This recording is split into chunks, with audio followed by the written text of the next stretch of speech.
조금 있으면 너희가 나를 보지 못하겠고 또 조금 있으면 나를 보리라 하시니 제자 중에서 서로 말하되 우리에게 말씀하신 바 조금 있으면 나를 보지 못하겠고 또 조금 있으면 나를 보리라 하시며 또 내가 아버지께로 가미라 하신 것이 무슨 말씀이냐?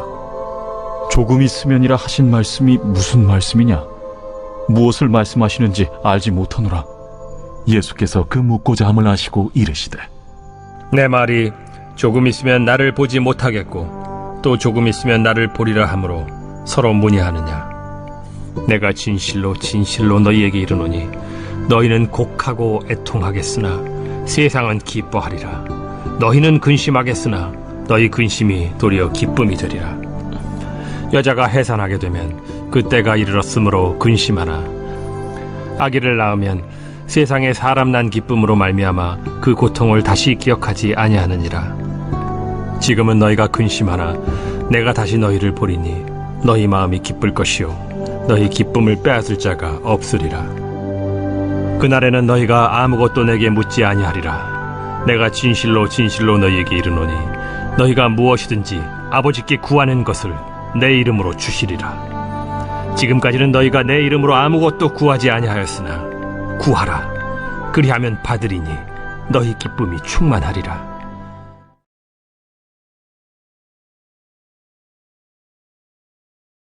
오늘 우리가 함께 나눌 말씀은 요한복음 16장 16절에서 24절까지의 말씀입니다. 예수님께서는 조금 있다가 제자들과 헤어질 것이고 또 잠시 후에 다시 볼 것이다 라고 말씀을 하시자 제자들은 이것을 의아해합니다. 이에 예수님은 다시 해산하는 여자를 비유로 들어 해산은 고통스럽지만 탄생의 기쁨이 있듯이 지금은 근심하지만 주님을 다시 보게 되면 기쁨이 넘칠 것이다 라고 합니다. 즉 예수님은 곧 맞으실 죽음과 부활을 통해서 제자들에게 주어질 구원의 기쁨을 이야기하신 거죠.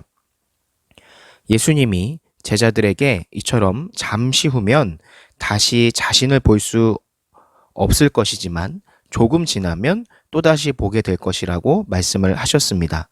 즉 예수님의 죽음과 부활에 대해서 이야기하신 거죠.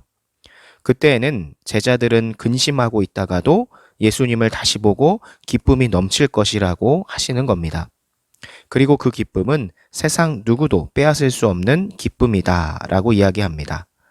즉 진정한 기쁨은 단순히 즐거운 상태가 계속되는 것만을 의미하는 것이 아닙니다. 인간이 진정한 기쁨을 누릴 때는 불확실함이 제거되고 안전함이 느껴지는 순간, 바로 그 순간이 기쁨을 느끼게 되는 순간이라는 겁니다. 진리가 무엇인지 알게 되는 순간이죠. 진정한 진리이신 예수님에 대해서 이해하는 순간 우리는 그런 기쁨을 누릴 수 있게 됩니다. 그리고 이 기쁨은 세상의 조건이 빼앗아갈 수 없습니다. 내가 배가 고파도 몸이 아파도 돈이 없어도 문제가 되지 않는 지속 가능한 기쁨인 거죠. 예수님의 제자들은 이런 기쁨을 나중에 사도행전을 통해서 보면 누렸다는 것을 알 수 있습니다.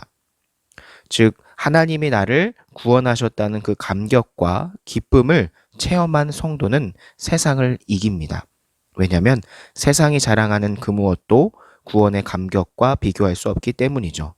여러분이 이런 기쁨을 소유했다면 세상 앞에서 비굴해지거나 열등감을 갖거나 하지 않을 겁니다. 비록 여러분이 덜 배우고 덜 가졌을지라도 나는 하나님께 구원을 얻었으니 당당하다라는 자신감을 가지고 살아갈 것이기 때문이죠. 예수님의 제자는 세상 앞에서 이런 모습으로 살아갑니다. 우리가 소유한 구원이라는 것은 그토록 세상의 그 무엇과도 바꿀 수 없는 값진 것입니다. 그렇지만 오늘도 여전히 사탄은 죄를 통해서 예수님으로 인해 근본적인 죄사함을 받은 우리를 유혹을 해서 그 죄로 인해서 우리의 구원의 기쁨을 빼앗아가려 하죠. 그렇기 때문에 우리가 더욱더 하나님을 예배하는 데 힘쓰고 말씀과 기도를 게을리하지 않아서 구원의 기쁨을 계속해서 누리고 세상의 것으로부터 하나님을 예배하지 못하게 하는 것들을 차단하고 그것들로부터 우리를 지키는 그런 과정을 계속해서 해 나가야 합니다. 그 과정을 계속해서 해 나갈 때 하나님이 나를 죽음에서 생명으로 구원하셨다는 구원의 기쁨이 나에게 계속해서 유지가 되고 세상을 자신 있게 살아갈 수 있는 원동력이 된다는 사실을 기억하시기 바랍니다. 기도합니다.